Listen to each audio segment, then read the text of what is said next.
All right, welcome to episode 4 of the Jake Blanchard podcast today. I'm extremely excited for my next guest. It's Brian Fretwell. He's an author, he's a Tedex speaker, he's a coach, and he's the founder of Finding the Fires.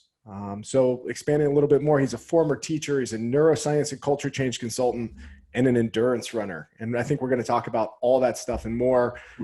He's spent his whole life helping individuals and groups better understand the nature of their own internal fires, something that's very close to my heart. So I can't wait to talk to him about that.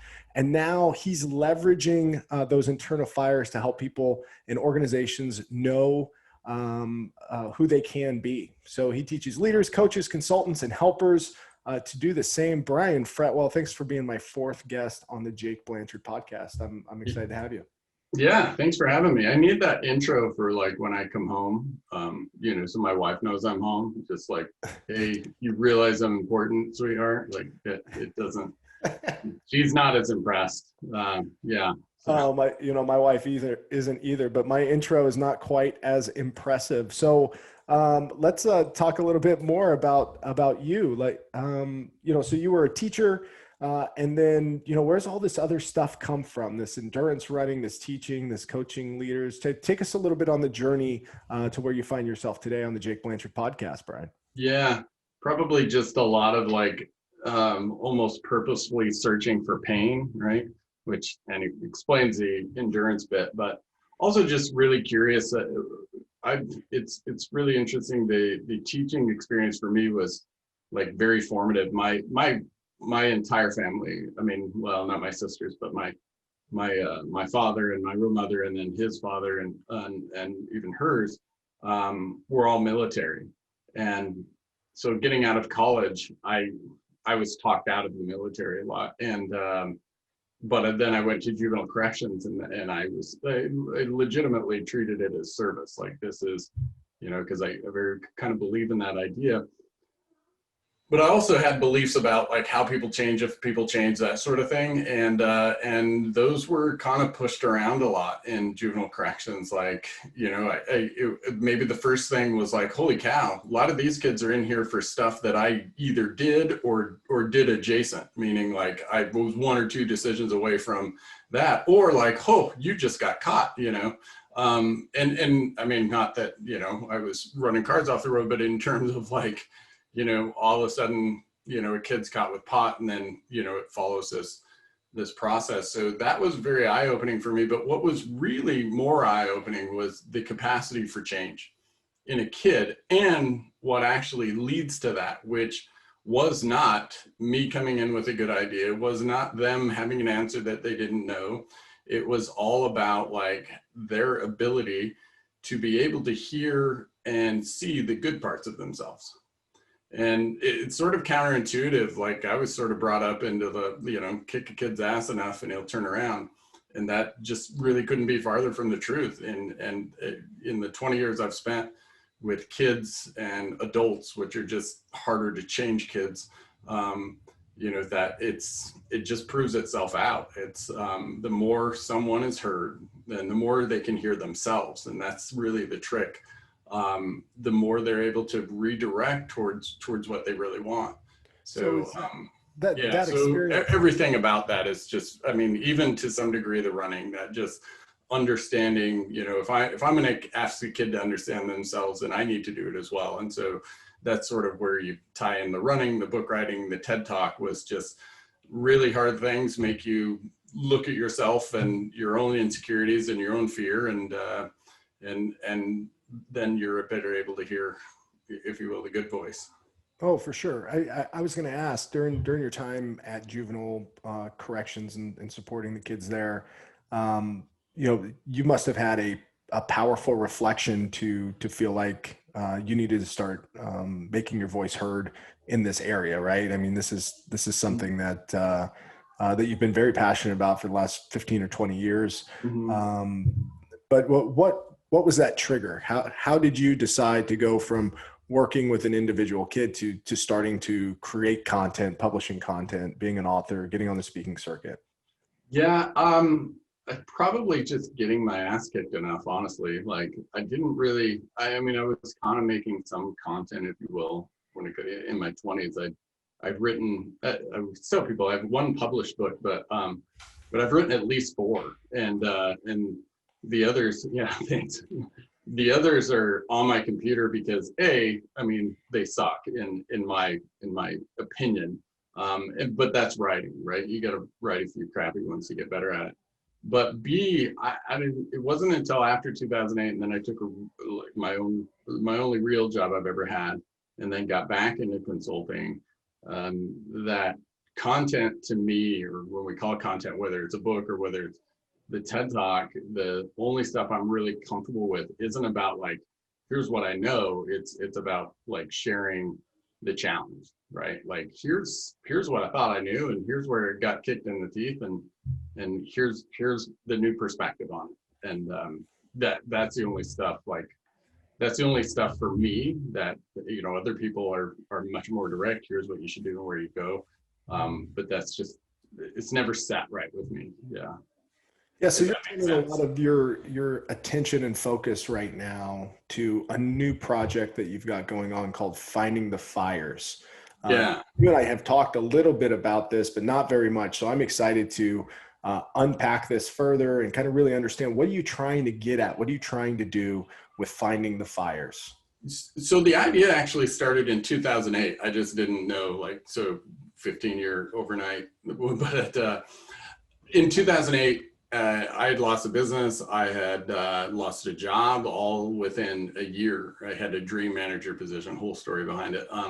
But I was just sort of disconnected. I was looking around and seeing a lot of friends in a similar space as me, like frustrated, disconnected, disenfranchised, like, and I call it like the fire kind of burning out. And I just called people and was like, hey, let's meet for coffee on Friday. It was Java here in town. And initially it was like a mastermind, like, well, let's talk about goals. Let's talk about, like, let's give each other feedback. And what I found is like nobody would, like, it really intermittent showed up. And over the course of 10 years, what happened is I started to change it into, we can't talk about goals. We can't give feedback. We can't give advice. And today, and certainly for the last 4 years, there's been a core group of 5 of my friends that we get on a phone call once a week, and we can only talk about what's going well. We can give each other advice or feedback or chew each other's asses at another time, but not on that call. And once a week, we get together to ask each other questions. And so it's not just I share this, but it's really the questions that really kind of realign us to be able to see the things we have power over, the things we care about, the ways we're reacting, the challenges that we're stepping into.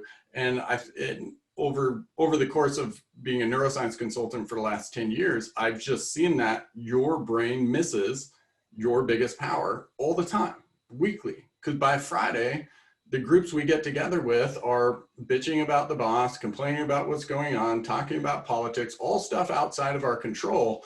And it's overwhelming. That's why we feel so tired on Friday. And so I have these calls on Friday, and like 5 o'clock, I'm like, oh, wait, we're round 2, ready to go. And Finding the Fires is just teaching other people how to have that conversation in a nutshell, and growing it. So I teach them the science, I give them the questions, we get to practice. I have 2 free, we'll have 3 free Zoom calls, anybody can join, but you have to practice, right? So you're gonna be broke out into a group, but it's teaching people the art of asking a question that pulls the fire from somebody else. And FIRES is an acronym for feelings, input, reaction, ethics, and strength. I think did I get that? Ethics, strength. Yeah. Hey man, that sounded right. Yeah. So those are all categories that, like, the more you're connected to it, the more the motivation, the inspiration, whatever it is, your energy, your emotion comes from you. And so it's really just getting into and the challenge is when you're asking somebody else, the challenge that you'll find is like not giving them advice, because we're so prone to that. And I get, mostly it's like coaches and other leaders and CEOs, consultants, and broader helpers, but primarily it's coaches and CEOs right now that are coming on board to practice these conversations and realizing that we suck at it. Yeah, so my first question here, you said it's removing kind of the goals, removing the advice from some of these kinds of conversations, and that's probably what the tricky part is, right? I mean, I think Yeah. we're all predisposed to lending solicited or unsolicited advice. Like, how how have you seen people's experiences kind of change in like learning this framework of like, oh, like I don't have to be solving problems, but certainly I can be drawing the best out of others. This is what I'm particularly interested about. It's really, you really notice it, or at least matter of fact, there were 3 or 4 people on the call last week that stayed after we chatted about it. Like some people, because I've been doing some March, except a month and a half ago we switched to the questions. Initially we were just kind of talking about what's going well, but we really got focused on the questions the last couple of months. And you just see people that have gotten used to it that can just cut through it so much quicker. Not only in being able to ask the question and avoiding what I call smoke screen. So if I ask somebody like, hey, what did you do this week that you're proud of? They'll start to tell me this broader story. Again, if they're not in the practice of it, they'll tell me this, well, so-and-so showed up and this happened and the economy was right. Like they're telling me all the things that lined up for this to happen, none of which are in their control. But if you practice it enough, like what were you proud about this week? Well, I was really pissed off Monday night and I didn't want to get out of bed Tuesday, and I kicked my ass out of bed and I made a cup of coffee and I started to do, even though I didn't want to. And what we're focusing on that is, and that's where the questions would even start to get under what we call the scaffolding. Like, okay, what did that? Well, I had to think about it. I had to breathe. I had to take the first step. And all of those are the things I want to register in the back of my head so I can replicate that experience. If I only talk about like, I got this thing, I met this goal, well, I'm missing all of the inputs that created that goal. And that's the thing we're trying to get people to focus on, because those are the things in their control. And we live in a world completely, a VUCA world is where I think that's actually from the military that we use, but we use it in neuroscience. And I forget the actual acronym, but it's constantly changing. Like everything's a crap show. But if you talk about politics, the economy, COVID, the weather right now, if you're in the South, like and the rate of change in industry, all of these things are outside of our control, yet constantly pressuring us every day. And what that does is distract us from the things that we can actually control.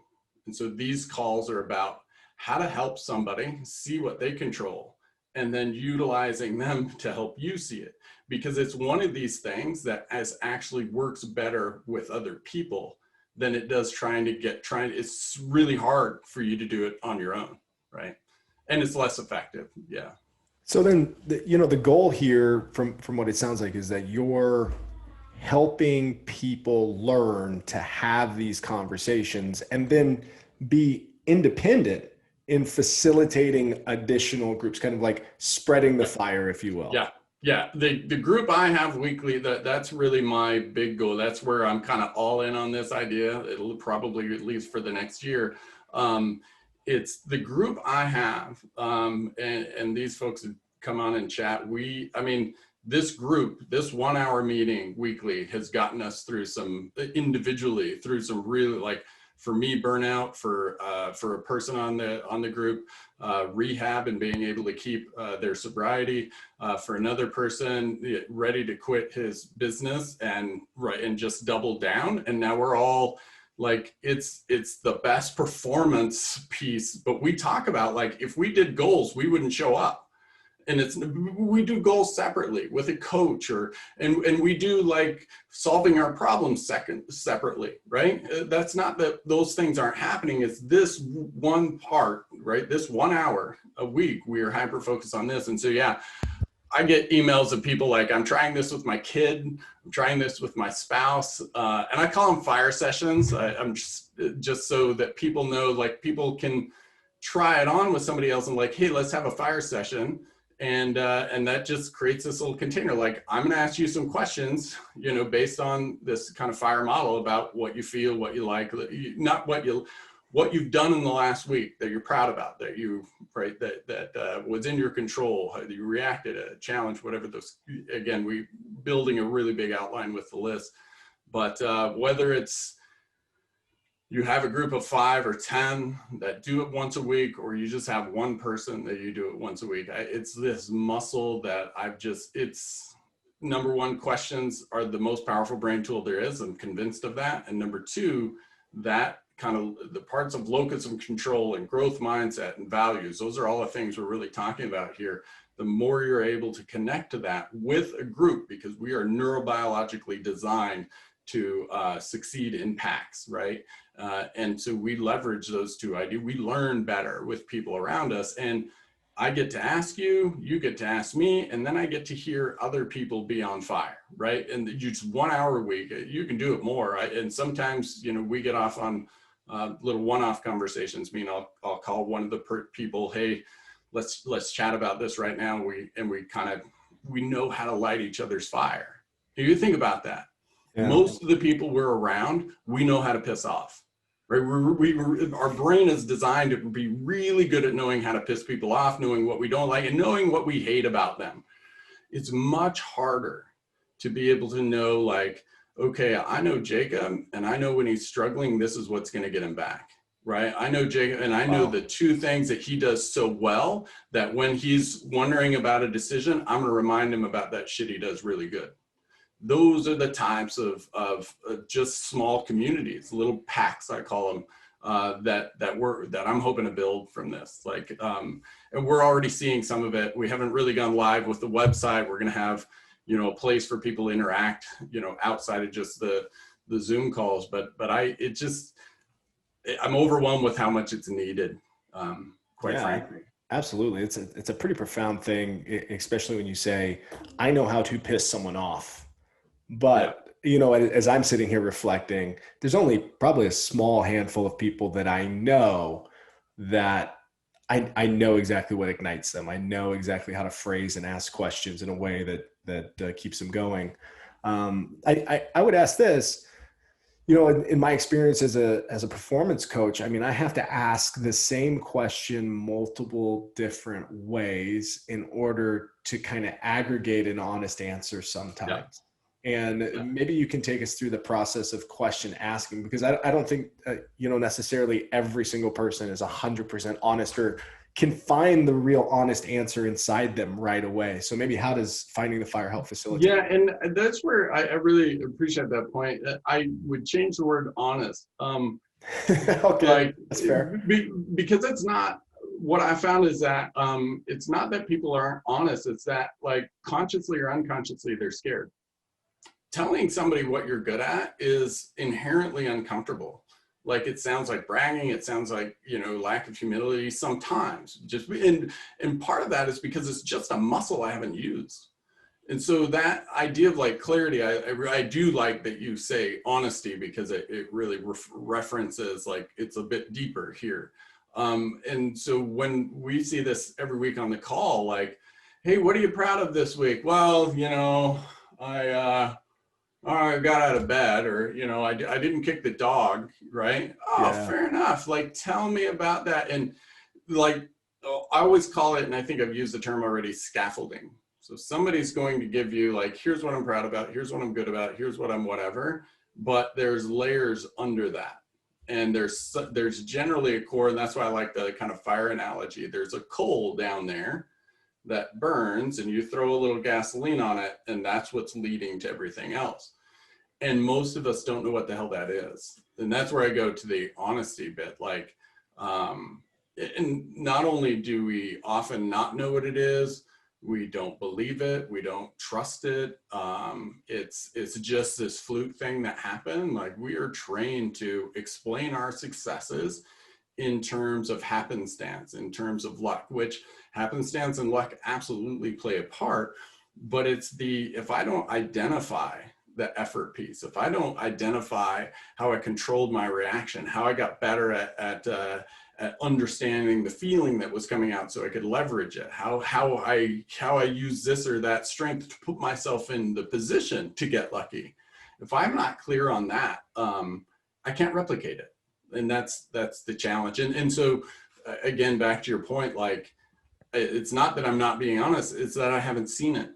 I'm so focused on the outcome, or I'm so focused on the shit storm in front of me that I have, you've got to ask 5 or 6, sometimes more. Sometimes it's repetition, right? Like sometimes we see people on the call 4, 5, 6 weeks before they get to a point where that part can calm down to be like, oh, you know what? I'm actually pretty good at whatever it is, right? Yeah. So again, it's not necessarily honest, but I think when you catch it, like I love it. Like that is honesty. But I think there's a lot of layers that have to be dug through to be able to get that, I use the term, trust your value. Yeah, it's kind of like your microdosing reflection here too, right? I mean, I tend to be one of these people who has like a big epiphany, like a quarterly reflection where I'll take a step back and I'll dedicate a couple hours to it, and maybe a cocktail, and I'll just sit down and kind of write how things have gone over the last couple months, and then think about what my goals are through the rest of the year, maybe modify and adjust. But I'm not in the habit of like weekly sitting down and kind of having others probe and then have to answer like how I'm feeling about certain things, certain days, maybe things that are nuanced that might build to something bigger, that might be something that I'm not aware of. How did you craft some of these questions, this framework, this methodology to help kind of drive out that behavior? Yeah. So the upside is we had 10 years to screw it up, right? So I mean, a lot of times finding like, ooh, that doesn't work. Please don't ask that again.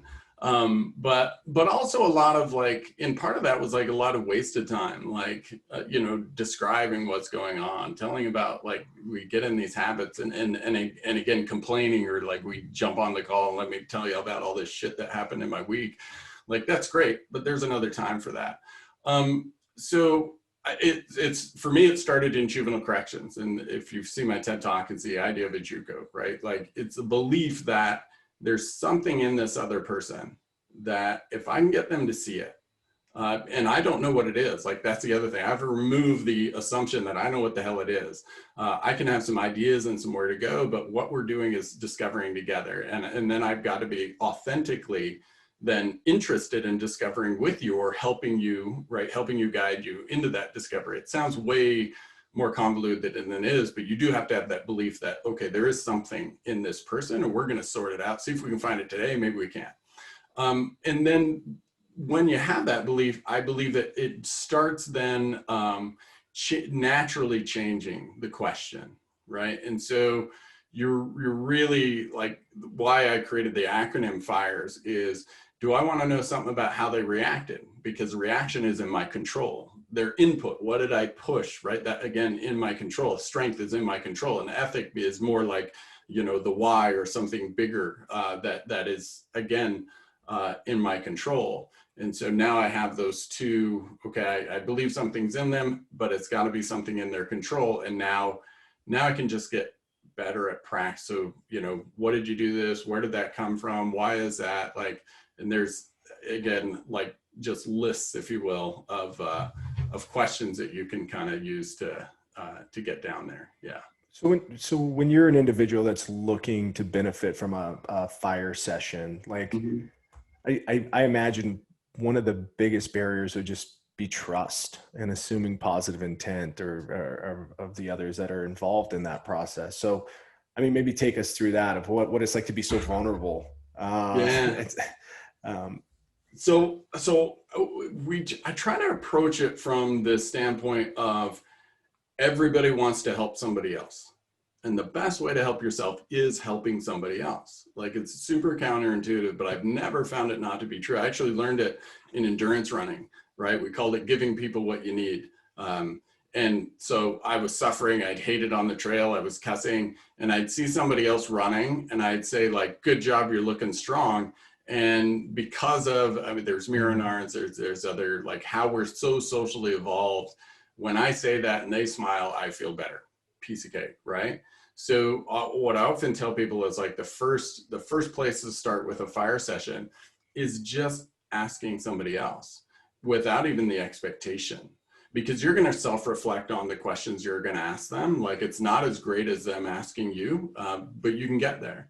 And if you go, hey, what'd you do that you care about this week? Or that sounds a little awkward, but what did you do that you're happy about this week? And you're just being interested. And they might be like, well, why do you want to know? Like, hey, man, I just think you're doing some really good stuff. And I just want to know, like, from your perspective, what are you doing? Like, what are you most engaged in right now? Like, what are you doing that is making you happiest right now? Right? Those sorts of things. And then you can, so that's the opening question. And then you just find out more detail. And I try not to over explain it, because it's simple as that. Tell me about something you're proud about this week. Cause I see you really doing cool things.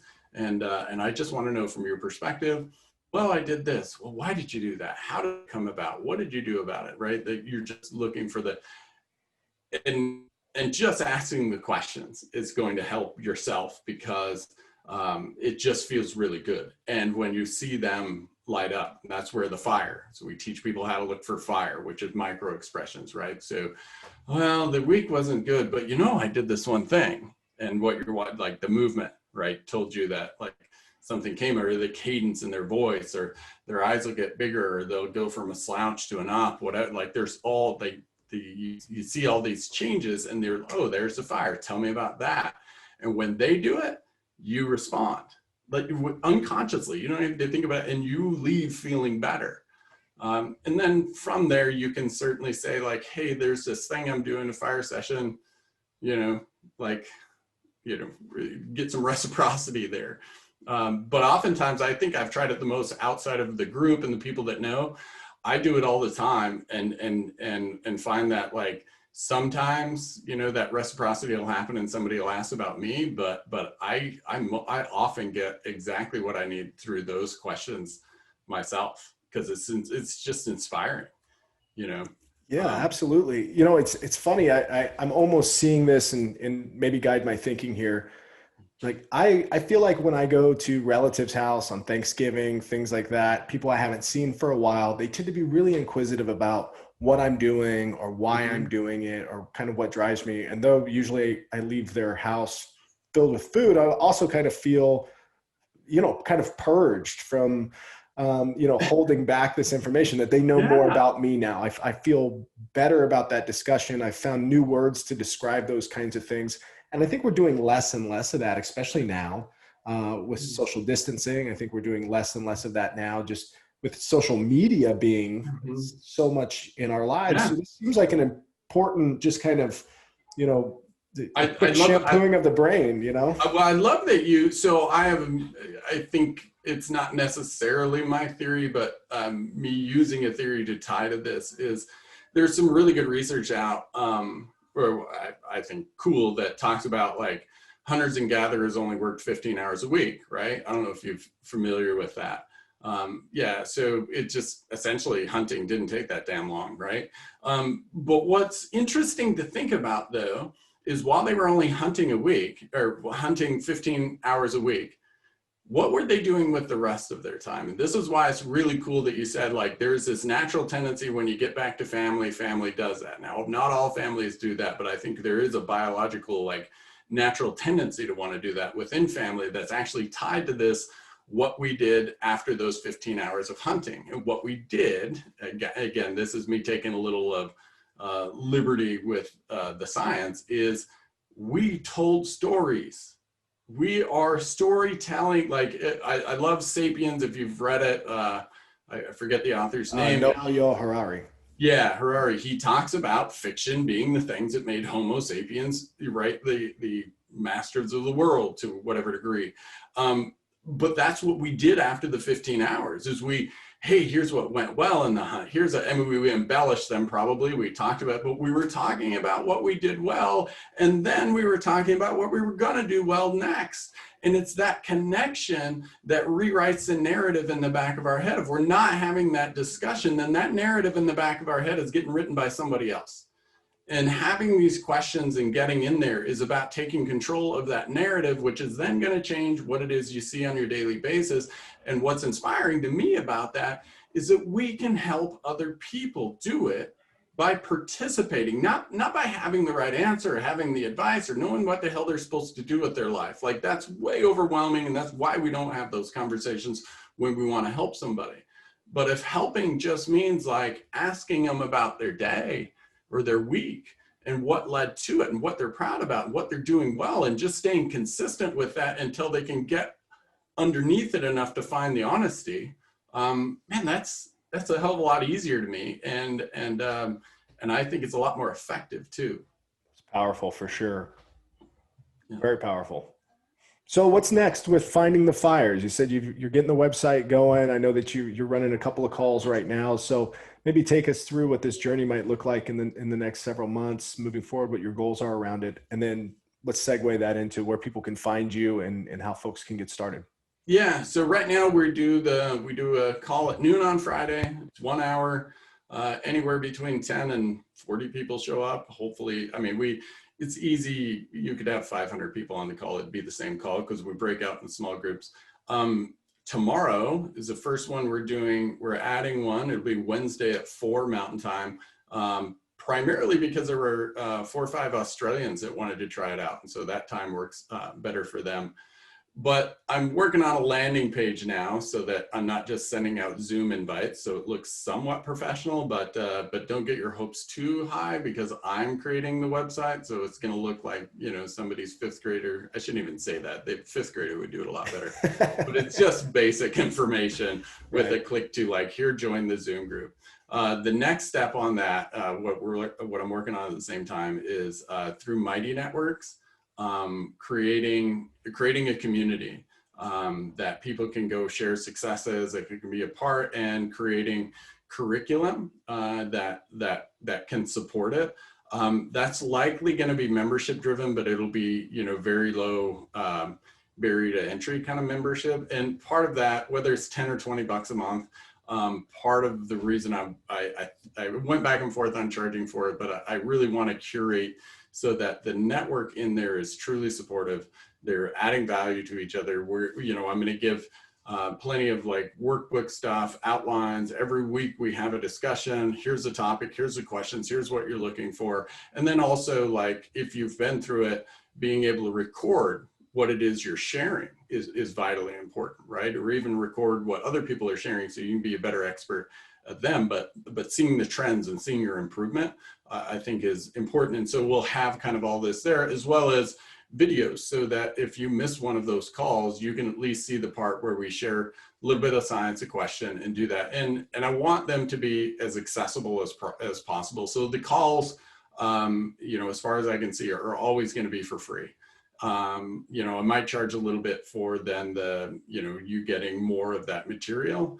And then from there, if somebody's really interested, I'm creating a course about, being a fire guide, helping other people do the same thing. But also, and I think probably next month, I'm going to just start, the 101 workshop, where we talk about just questions like you asked, how to ask the question. I call it how to create the container, right? So this is the explicit and implicit rules of a conversation. That's a good tool for anything, but in terms of a fire session, how to have the conversation, how to find scaffolding, the questions and the science behind each of the 5 elements. And then there'll be like just more in that workshop. There'll be much more time to really, break out with another partner and get really deep in those discussions. And hopefully then once you leave, maybe the intention is you might have your own new group of 4 that, you go and run off your stuff. And then you just come to the Friday calls to learn a new technique every once in a while. Yeah. So the big push is, how do we support people doing this in their companies, with their families, all of that stuff. And so there's plenty of stuff to build right now. It's just, how do we get more people to practice with us on Friday and Wednesday, and then provide some supporting materials so they can start having those conversations on their own. But I think if you show up on Friday or Wednesday, I tell people, like, I know you don't understand, I know it doesn't make sense, but show up and find out what can happen in 5 minutes. Yeah. So for now, until the website is fully up and running and scaling, where do people find How do people get invited to that Zoom call on Fridays? I am super active on LinkedIn. Find me on LinkedIn. That's probably the easiest. I have brianfretwell.com. It's super unupdated. I mean, you could go there, but LinkedIn is probably fastest. Now, finding the fires, if I actually hold myself accountable to my own goals here, findingthefires.com. That's fires with an S. So finding the fires. Finding the fire without an S was not available, but it might be. Anyway, whole side conversation. But findingthefires.com, that should be up and running tomorrow, if not tonight. All right. I'm paring it down, so lower your expectations, but it'll at least give you like, go to findingthefires.com and you can sign up again to get information about when the Zoom calls are going to be held and how to register for them. Very good, my friend. All right. Well, we're coming up on time. I can't believe we've done over 30 minutes already. Oh, no, sorry. I told you I'm a talker. No, for sure, man. This has been fantastic. Just, hey, I wanted to thank you again. Thanks for coming on my podcast. Being my fourth guest. You and I have known each other for the better part of 10 years. You're definitely somebody who's inspired me, motivated me, and really carved out time over the years as I've kind of had questions as an aspiring professional coach. So thanks again for all your help, your guidance, your friendship, and then, once again, sharing with what you've got going. I'm sure it's going to be awesome. Findingthefires.com. Yeah. Thanks for having me. This was a lot of fun. Appreciate it. All right. Well, that's it for episode number 4. You guys take it easy.